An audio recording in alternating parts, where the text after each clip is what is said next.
the second year of the biennium. What it means is the vast majority of the block grant funding is untouched and is spent as usual. We needed to make adjustments to show extra money that came down. It's about $25 million when you add it all up. And it's the various parts of the block grant. Some is TANF money. It's about $1 million in the maternal and child health block grant, about I think 2.5 in the mental health block grant. To make it explicitly clear that we have authorization to spend that new money that's come into the state. So hoping to get that fixed when they come back in September. And there seems to be an interest in doing so. It really broke down more from a process standpoint last week rather than a substantive concern in terms of the block grant language. But the vast majority of the funding can be spent as would have. So if we can get this fixed in the next few months, it really doesn't create a problem. If we don't get it fixed before long session, the pressure starts to mount and it could start to create some issues in parts of our budget, but it's not something I panic about at the moment, and I'm optimistic we can get that fixed with work of legislative leadership. I say another item that got close to crossing the finish line in both chambers but didn't quite cross it is language regarding the ABOD, or able-bodied adults without dependence language, for the SNAP waiver. So what's going on right now is there's a blanket SNAP waiver under the state of emergency that waives the work requirement for folks to get SNAP benefits. My understanding is that the state of emergency is going to expire at the end of the month. It's likely to get extended for at least another 90 days, but that won't carry us all the way into the long session. And there's already an existing waiver on the federal level that makes it so if you can show, and there's a lot of data we have to submit to show this, that you have any counties where there are more unemployed people than there are jobs available, you can get a waiver to the work requirement. There's a prohibition from legislation passed in 2015 that doesn't even allow us to apply for that waiver. So again, today the waiver is not needed, but it seems like there's a decent chance it could be needed between now and when they come back in long session for us to be able to apply for an extension of that waiver, because we think that unfortunately there's going to be a number of counties where there are more unemployed people than jobs. Again, one that there seems to be support in both chambers, but it just sort of kind of got hung up in the process. Last week, there's some, or not last week, but really 2 weeks ago, there's some confusion about what it did. I think that created, that kind of stalled it out. I'm hopeful that we can also get that addressed, but that's something else that's on our radar heading into the September session. And also, and I saw it was acknowledged that there may even be a special session before September, depending on the budget picture. As you know, taxes are due on the 15th, so we'll have a better picture of understanding of what the revenue picture at the end of the month, and also there's a lot of talk that another relief package will be passed on the federal level that will open up some more funds to the state. Plus, we still have about $500 million worth of the funds allocated from the last relief package that haven't gone out the door yet, that have to be spent for the end of the calendar year. I know legislative leadership is hoping to get more clarity on ways it can be spent. They are worried about plugging holes that they know are going to pop up in the budget, which I think is a worthwhile concern, but we also don't want to sit on the money so long that we actually can't properly spend it and serve the community. So I have a feeling that we'll certainly be back to deal with this in September, maybe even a little sooner if a special session is needed. I say pivoting away from the legislative front to a couple of things in the DHHS front I want to talk about. I know lots of questions about what's going to happen with schools. That work is still going on. And there's a lot of stakeholders, there's a lot of views. There's a lot of research that in one case shows that children really aren't transmitting this so much, but we know that children aren't in a classroom by themselves. And a lot of teachers can be from some of the populations that are harder hit by this virus. Let us know children go home, in many cases families that are multi-generational. So there's just a lot of factors to work through in terms of the school plan. We should have more information on that next week, and would be happy to try to get somebody, if not lined up for next week, at least the week after, from our shop that can talk more in depth about that, that's been engaged in that planning process. Another thing I want to touch on real quick that we're excited to announce this week is the Community Testing and High Priority and Marginalized Populations Initiative, or CHAMP initiative. This was some of the money we've been working to get from the legislature, and we're happy they gave us. This is going to really focus on testing for underserved populations. It is targeted to more than 100 zip codes where we know we have high densities of African American, Latinx, Hispanic, and American Indian individuals, folks that are frontline workers, essential workers, and those historically marginalized populations that face a higher risk for exposure, and we're seeing overrepresented in the numbers to provide access for testing. Because where we know that there's a high insurance rate with some of these, where we know that there is some federal money available to pay for testing. When you get to folks that are trying to get screened that maybe are asymptomatic but should get a test anyway, that gets a little trickier from a funding standpoint. So this helps smooth that out. So looking to bring, again, access to testing for 2.2 million folks with this initiative. So very excited about it, really working to deploy it rapidly across the counties. If folks want to get engaged in that work, have any more questions, please let me know. Happy to connect you with our folks that are leading that initiative. Otherwise, numbers are unfortunately still going in the wrong direction. I say that we're seeing a pretty sharp divide of where the Southeast and the Southwest are going compared to the rest of the country and really the rest of the world. I'd say the biggest message with that is put on the mask. The more research we look at, the more you see mask usage seems to really be the biggest key to turning these numbers around, so we can slow the spread, slow the numbers, reduce the death toll, and start to really lift restrictions so people can get back to a life that's a little more semblance of normal. Fortunately, masks are becoming widely available, particularly the cloth mask. And again, the research shows that for sure, if you're in a room where you're the only person wearing a mask and nobody else is, that's where you need some of the higher level, like N95s. But if everybody's wearing a cloth mask, the way it reduces the spread of the virus is significant. And we've seen in countries and parts of this country where people have really embraced mask usage, their percent positives have dropped to like the low 1 to 2%. Where here we're still trending around 8 to 10, and terrifyingly, some of our neighboring states are in the 15 to 20% range. So I say we're still worried about the trends we're seeing and what that could mean for hospital capacity. We're not to a critical point yet for that.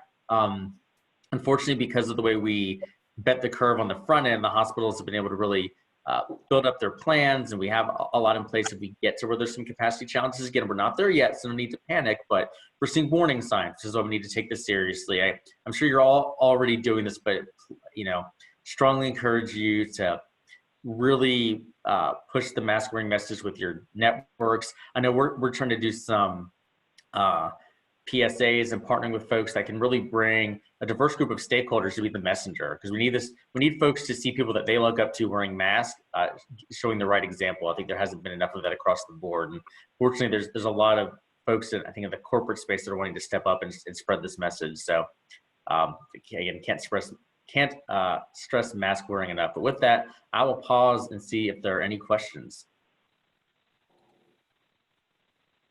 And thanks, Matt. Again, I apologize for all the technical difficulties this morning. My internet blipped out too. But I have a quick question.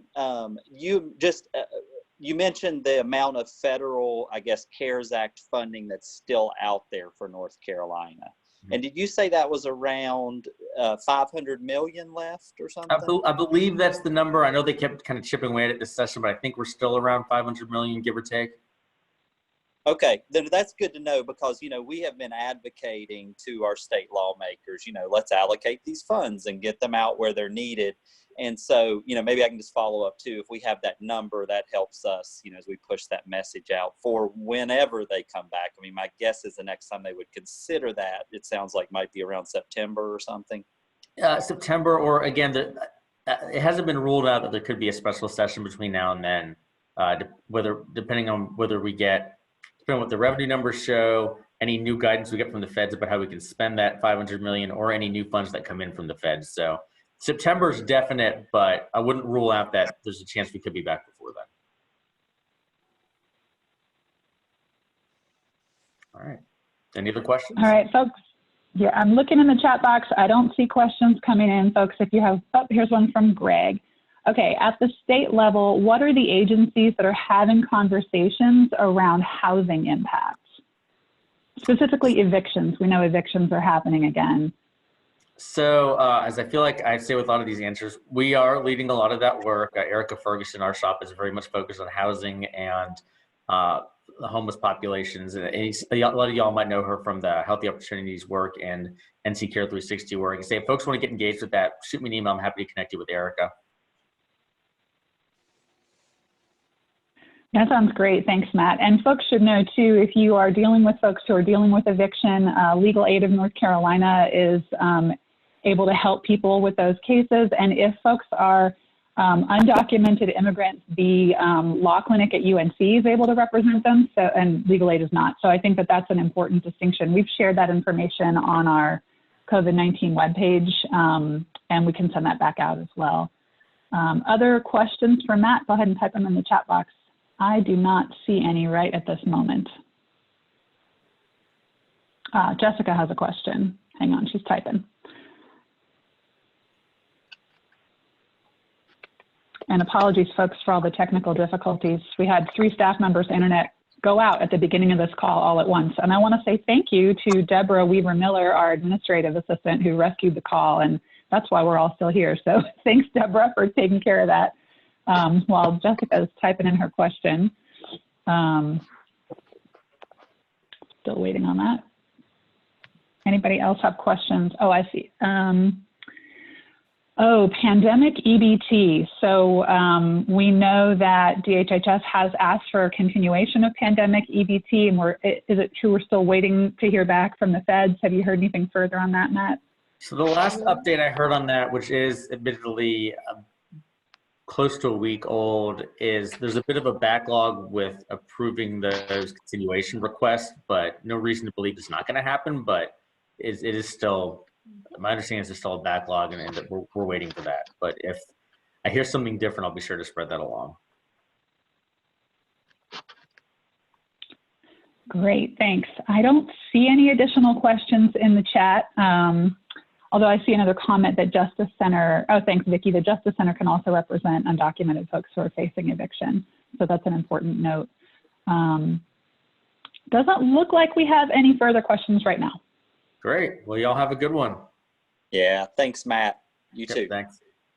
All right, so now moving on, our next presenter is going to be Ashley Perkinson, the NC Child lobbyist, who is going to give us, kind of a big picture overview of where things are at with the North Carolina General Assembly. Ashley.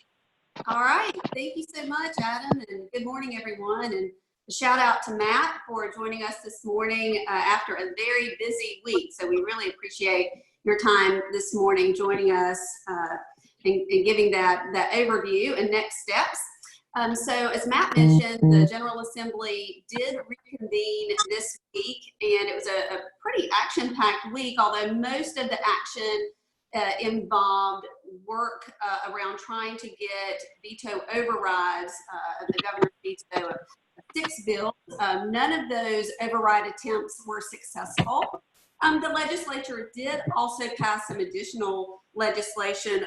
One of the bills, Senate Bill 232, would make it legal for individuals to continue to wear masks and face coverings for health reasons. There was a law on the books that made face coverings illegal, and this legislation addresses that issue to wear masks for health reasons. And Matt also did mention one of the issues that some of the language that was included in 168, the bill that was vetoed. There was a provision in that bill to draw down the additional $25 million in block grant funds. The House did try to put that language in another bill, but it did not make it across the finish line in the Senate. So as Matt mentioned, that may be an issue that the legislature addresses when they come back later this year. And the date that the legislators will be back in session at this point is September 2nd. However, it is possible that they could come back earlier. There have been reports in the last day or two if Congress enacts legislation that would either extend the ways in which the remaining CARES Act dollars can be spent, or if Congress came back to appropriate additional funds, then the legislature, of course, could act on that. The number that I have for the remaining CARES Act money is $552.4 million. So I believe that is the number for the remaining CARES Act dollars. But one big question that I'm sure a lot of folks have is what will happen with a comprehensive state budget? Will we get a comprehensive state budget this year? And that's a great question. So North Carolina at this point is operating in what is in essence a statutory continuing resolution. The legislature adopted a couple of years ago a law that basically says if a new budget is not adopted, then we'll continue operating at the levels of recurring dollars from the last budget that was adopted by the General Assembly and signed into law by the governor. As you know, during last session, the legislature adopted the budget, the governor vetoed the budget, the House overrode the veto, but the Senate did not. So there was not budget consensus this past session. We don't know at this point whether there will actually be a comprehensive state budget, new state budget developed. What may be more likely, especially given the significant revenue shortfall of likely to the $4 to $5 billion, that there may be a need for cuts if the revenue dollars that come in are actually under the recurring appropriations that the last budget enacted. And so we are watching as this develops. Obviously, as Matt stated, legislators are hoping that additional congressional guidance will allow them to use some of the CARES Act dollars to plug revenue holes. That guidance has not come down yet. And then, of course, the hope for additional federal dollars to support North Carolina needs. So with that, with still looking at not having a new state budget in place, and then a lot of the appropriations that were appropriated during this past session dealt with CARES Act dollars, but there were a few bills that did allocate state funds, and I'll mention a few of those. I know Fawn is going to do just a couple of minutes, go over NC Child, our advocacy priorities, where some of the policies were enacted that were in line with the things that we were advocating for, and then some other areas that we're still working on. But a lot of the health appropriations really came from the federal CARES Act dollars.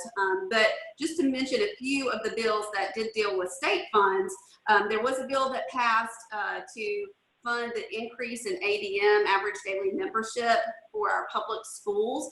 Now, this is something actually that used to be an automatic, that there would be an automatic increase for increased ADM. That was changed a couple of years ago so that the legislature actually has to pass that as new legislation each session, and they did pass that this short session. Also, funds for lab schools that would be paid for through increased ADM funds, funds for the new North Carolina School of Science and Math in Morganton.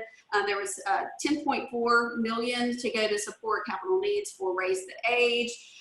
And Senate Bill 818 included a one-time bonus of $350 for teachers to be paid by October 2020. But by and large, most of the big budget bills, that first COVID funding bill that we saw passed the end of April, early May, was the significant federal funding. And then we saw also in House Bill 1023 a number of appropriations that used that federal CARES Act, those federal CARES Act funds for those appropriations. So with that, I will turn it over to Fawn to give that overview of NC Child's priorities and also some of the key legislation that we have worked on this session. And so with that, I'll turn it over to Fawn. Thanks, Ashley, and I hope that my internet holds up for this presentation. I have the phone on too, so if I disappear, I'll jump back on by phone. Thanks, Ashley, so much for that great big picture overview. Since Whitney is not feeling well and couldn't be with us this morning, I still want to take Whitney's approach to how we share legislative news. You start with the bad news so that you can finish on a high note. So I'm going to go through sort of how a lot of our shared priorities as child advocates and NC Child's priorities did during the session. First, the bad news. You all know there was no expansion of Medicaid during the session this year, and that's been one of our top priorities for several years now. But particularly during a pandemic, we really feel like the legislature is leaving billions of dollars in healthcare funding on the table during a pandemic, and leaving many hundreds of thousands of North Carolinians uninsured. The number of people who are in the coverage gap has grown significantly since the pandemic started because of the job losses really concentrated at the lower end of the income spectrum. Estimates are that the coverage gap has grown by about 50% since this started. And when you look at who those uninsured are, we're talking about, frontline essential workers, early childhood educators, health aides, CNAs, school bus drivers, school substitutes, who are really being asked to put their health and their lives on the line. So this continues to be a major priority for NC Childs, and continued challenge with our legislature. One other, I think, really serious piece of bad news for the state is we really did not see progress on bringing broadband to rural North Carolina during this legislative session. They didn't move on the Fiber NC Act, or, there were other bills out there, satellite grants and things that could have really helped to bring broadband to more people. And without it, this really hamstrings things like remote learning, access to telehealth, allowing people to apply for jobs, allowing people to apply for public benefits. And we're talking about rural areas that are hit hardest, and people really need these things the most. So those are two, I think, really big pieces of bad news from the legislative session. When we get into looking at our priorities, next I kind of want to talk about the more mixed news and COVID relief. So in the kind of more mixed news, we all know that Medicaid transformation went through Senate Bill 808. There's a deadline now, of July 2021 for transformation. Those rebase funds were put into place. Of course, we really do still have reservations about making such massive changes to the healthcare system during a pandemic, but we also have a lot of gratitude to Matt and the secretary at DHHS, to Representative Josh Dobson and others who really went to the mat to negotiate a much better bill than what we were looking at the outset with Senate Bill 808. And there were a couple of other points in Senate Bill 808 around COVID response. One was the $20 million in child care relief coming through DHHS. This is just a fraction of the $125 million that the early childhood community requested.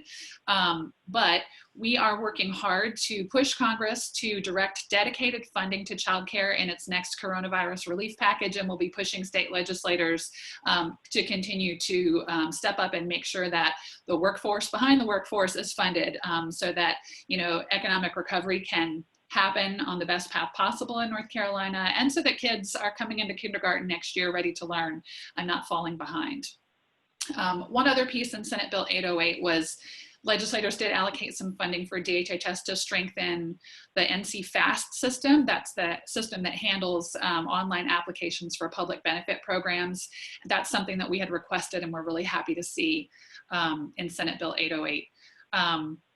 A few more pieces around COVID response, and we do have on our website today, and we'll send this in follow-up, we have a breakdown of all of the COVID relief pieces that, are not all, but select pieces for kids and families in these pieces of legislation. So there were really, I think, 4 bills where most of the relevant COVID response happened for kids and families.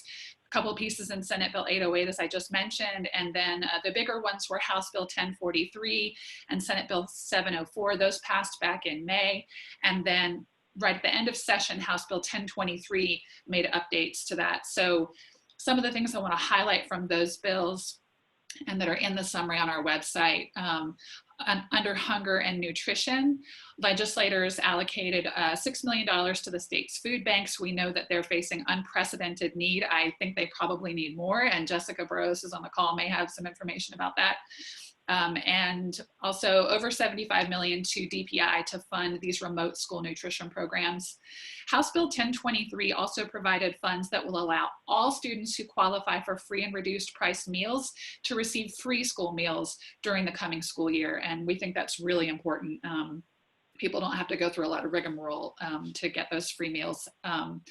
Child welfare, you all know that we saw monthly supplemental foster care payments under House Bill 1043 for the months of April through June. So those are finished now, but hopefully helped to keep children in stable foster care homes. There was money for the LINKS program on transitional housing costs. One other thing I want to highlight that was left out of this bill, but that DHHS was able to make happen, was some support for kinship families who are not licensed in the foster care system, but are critical to providing stable housing and family support to kids in the system. And many of those families, most of them, I think, qualify for TANF, and those TANF families got a one-time bump of $265 per child. So that's very close to the amount that those foster families received. And we're very glad to see that DHHS made that happen through the TANF program. We did not see the General Assembly allocate any funds or support to really enable virtual child welfare visitation or virtual court hearings. We really wanted to see more tools for social workers, for children, and for families. And especially as we're seeing this lapse in broadband in rural areas, we're still seeing a really inconsistent county by county approach to virtual versus in-person visitation. And we think that was a missed opportunity during the session as well. So that's kind of the mixed news. Now I get to tell you the good news. I think you all already know these things, but I want to make sure that we celebrate some good news. So under Raise the Age, there were a couple of important pieces of legislation that went through to provide more funding and support for Raise the Age. That was House Bill 1187, Representative Sain's bill that sent about $10 million to the Department of Public Safety. And those funds are being used for the Youth Detention Center in Perquimans County, for the Youth Development Center campus in Granville County, and to complete the Youth Development Center in Rockingham County. So that's good news. We need facilities so that kids have a place to be when they're not in adult detention. And then House Bill 593, which made some changes in statutes related to those juvenile crime prevention councils, JCPCs, how individuals under 18 in custody are treated, some changes to criminal court fees. So those were important changes. I know there were quite a few other Raise the Age bills that we didn't see come through. We hope that, you know, that those will be taken up before too long next year, but glad to see these things move, because we really were concerned that this session was going to be all COVID and only COVID, and we're really glad that this particular issue didn't get left behind. One issue that we were not happy about that came back from 2019 was House Bill 918. And I want to thank all of you, because so many people on this call called their legislators, emailed their legislators, shared their personal stories to stop this legislation. And because of that, House Bill 918 will not become law. It did pass the House and the Senate by the very thinnest of margins. Legislators from both parties voted against this bill and had very serious concerns. You know, given the widely recognized and systemic racial bias in foster care, 918 would have resulted in more low-income children and children of color being separated permanently from their birth parents. We all want stable and permanent homes for kids to grow up in. 918, of course, it may have had good intentions, but was very poorly conceived. It was opposed by Prevent Child Abuse North Carolina, the Pediatric Society, a very long list of others. Many of you, and because so many spoke up, the governor vetoed 918, and it was not brought back up for a veto override, and there aren't the votes to override a veto. So we're grateful to all of you for speaking up and speaking out on this. This is not an issue that's going away, so we should be watching next year for legislators to bring this issue back. We were really grateful to Senator Gladys Robinson from Guilford County and how she really engaged with negotiations on this bill, with floor debate that I think made a huge difference in the Senate.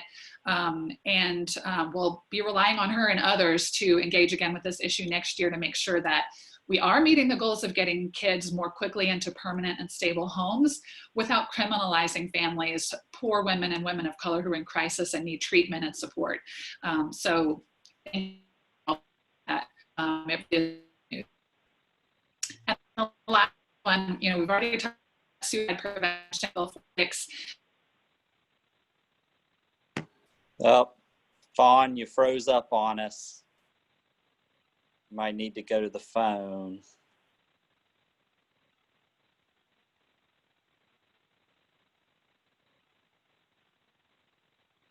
Well, everyone, I believe, unfortunately, I'm on the phone. Okay. Yeah, sorry for that. So I don't know when I froze up, but the last piece I was going to talk about.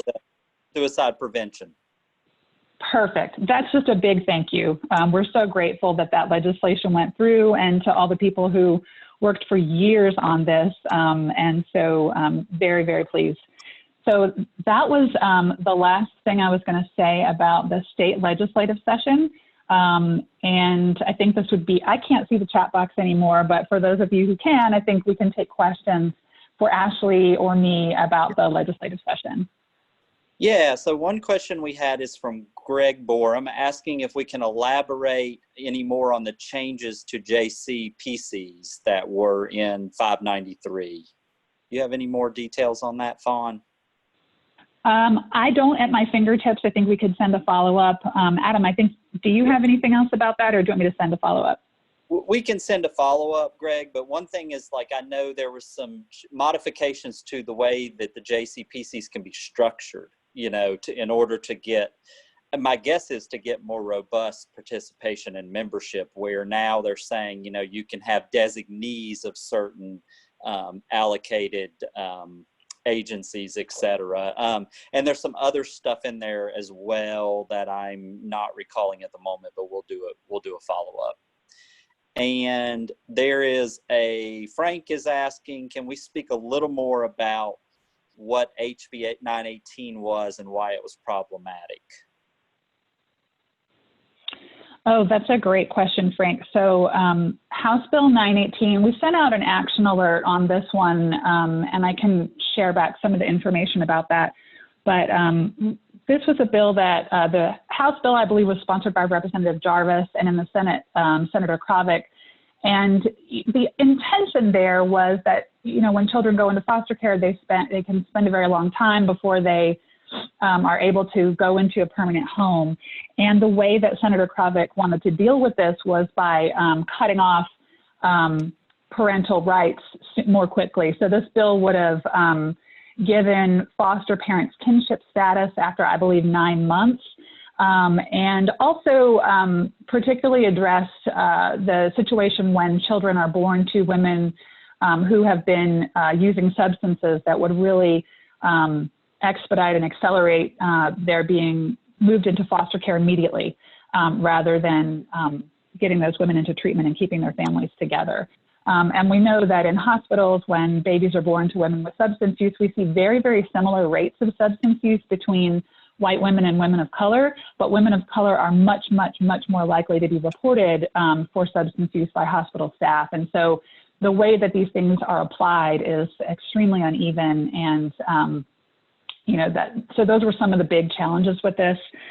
We saw a lot of members of the legislature who are family law judges and attorneys who work with these issues, social workers as well, getting up and saying, this is a terrible idea. You cannot, you know, you can't move this quickly to terminating parental rights is really sort of a nuclear option, and moving that quickly is extremely dangerous. The idea really is that you want to support families in crisis and keep those birth families together, rather than just taking kids away and getting them out as quickly as possible.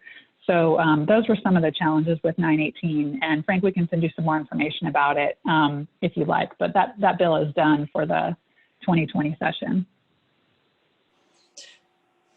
Yeah, and I don't see any other questions in the chat at this time. So let's see, Fawn, would you like to also give a quick federal update? Yeah, just very quickly, hopefully folks know that Congress is in recess right now, and while they're in recess, this is an awesome time to contact them in their field offices about the issues that really matter to you. And I think the big issue that we're all looking at right now is the fourth federal stimulus package. You know, the shorthand for that is C4. The House has already passed the HEROES Act, and we know the Senate is sort of deep in negotiations about what their response is going to look like. And we expect to see something come out of the Senate after they come back from that July recess, and that will be the week of July 20th, they come back to work.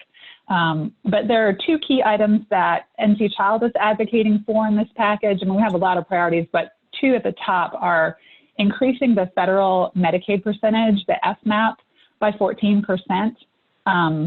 You all probably know that Medicaid is sort of the largest line item in the state budget, and it's a really important piece of federal funding.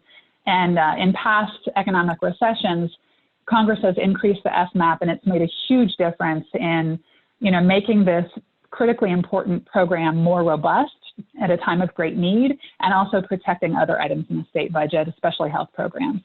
So we sent out an action alert about this on Monday. If you go to our COVID-19 webpage after this call, you'll find it there too. It'll be in the email that we send for follow-up. But this is a really crucial item, and if any of you all want to push out our action alert over your email list or share it with your networks, we really invite you to do that. And then the second item that we're really in talks with our senators about is relief for the child care sector. So the early childhood sector is advocating for $50 billion in COVID relief funds. And we all know that child care is really critical for our workforce and in the parents' ability to work and provide for their families. And also critical for young children in their social and emotional development and their readiness to head to kindergarten next year. So this is also an area we're really working on, and we'll be sending out an alert you all can use on that next week. But if you are involved in early childhood education, there's no need to hesitate. Call Burr and tell us now about these issues. So that's the federal update we've got for you. Again, they're coming back to work July 20th, and between now and then, it's just a great time to speak up. Yeah, thanks, Fawn, again. And I don't see any other questions in the chat at this time, but just to reiterate what Fawn said too, you know, as far as taking action, we're really doing this push on the FMAP bump at the federal level, because if we get more Medicaid dollars into North Carolina at a time when it's so needed, that also can help alleviate some of our budget woes that we have in this state. And as Ashley mentioned, we're looking at huge, you know, budget shortfall for the upcoming fiscal year, and every bit helps. And certainly strengthening the Medicaid program is just crucial to any kind of economic recovery that we will be moving towards here in North Carolina. The other thing I just want to say too, just as a general, you know, plug or call for comments, is that as was mentioned by Matt some too at the beginning of the call, one thing that's on everybody's mind, I mean, the topic, you know, is going to be the issue of school reopening across the state of North Carolina. I mean, we have like 1.5 million kids in public schools, I think, or something like that. And this is hugely important to all of us as a community and as parents and as advocates. And so I would just encourage you all, if you have comments or thoughts about this issue, or you're hearing your organization or other organizations, you know, have a stance or talking about this, just let us know and be in touch with us. Feel free to email me at adam@ncchild.org, or anybody on our staff. You know, we're also doing our best to navigate this and obviously think about what's the best for children and child safety and parents and families too, as well as our teachers and our school professionals and personnel. And the bottom line is, this is a really tough, unprecedented situation. But getting your all's feedback and thoughts helps us do better as an organization in our advocacy efforts as well. I believe there may have been a couple comments here. Can you share the name of the legal organization providing eviction prevention support to people who are undocumented? I believe that Vicki shared that the North Carolina Justice Center is able to provide that, as well as there is a law clinic at UNC, and I will pull up the name of the law clinic, try to grab it while we're talking, but otherwise it is on our COVID-19 webpage at NC Child. Yep, and I'm seeing here Philip Belcher with the Western NC Community Foundation says he thinks also Pisgah Legal Services in Western NC could be helpful. Legal Aid NC and the Law Clinic at UNC. Shauna types in as well. So looks like there's a few resources there. We know this is another issue that's just getting, you know, bigger and bigger as things move forward. And again, we'll see what kind of relief comes down from the federal level with the next package. Nobody has a crystal ball, but we are thinking that something's going to come out near the end of the month that will be at least the negotiating piece between the U.S. House and U.S. Senate. And we're hearing that they're talking about $1 trillion to $2 trillion in relief. Who that's going to go to. We have heard some things about the direct stimulus support going to families with incomes under $40,000 a year or something along those lines, but we obviously don't have the details on how all this stuff is going to play out. But it's going to be hugely important as we move forward over the next 3 to 6 months, as we're just continuing this COVID wave. It's not, you know, it just seems like it's more of a steady incline, unfortunately. Fawn or anyone else? Fawn, you have anything else you want to share? I think that's it. There is the CARES Act eviction hotline is something that you can contact for evictions, and I'll make sure that's posted on our COVID-19 page. Yeah, thank you. Well, thanks again, everyone, for tuning in with us this week. Apologize for the kind of crazy technical difficulties, but I'm glad we were able to get this Zoom call in. Hope you all have a great rest of the day and a safe weekend. Take care.